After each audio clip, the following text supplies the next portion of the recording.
prečo je tu žaba, kurva, ne? A že už tu bol aj had. A ja, že čo, ty kokot, že odkiaľ? A ukázal na takú dieru v zemi a v tej diere proste tá viedla von niekam do nejakého kanála a hovorím, že prečo tu máte takúto dieru, že čo vám je, ne?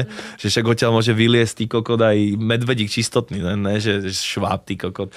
A oni, že ako keď je v lietadle niekto agresívny, tak väčšinou ide do tej istej cely, vieš, a na nejakú dobu, kým sa spamatá a že oni sa niekedy aj doserú, aj dogrcajú, aj hocičo a že oni to len hadicou potom spláchnú akoby do tej diery.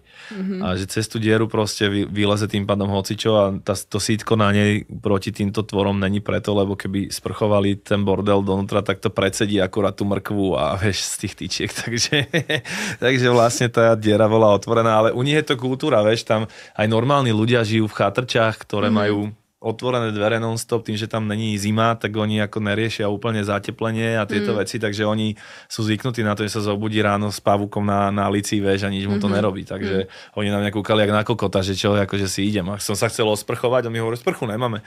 A ja, že tu je teplo, som rád, hrozné, ne, že ja sa potrebujem umyť. Že dobre, že môžeš ísť tam, kde sú officery. Som išiel k ním a otvoril dvere, tam bol hajzel a nad hajzlom zo steny trčala hadica, z ktorej išla studená voda. Iba, nič viac.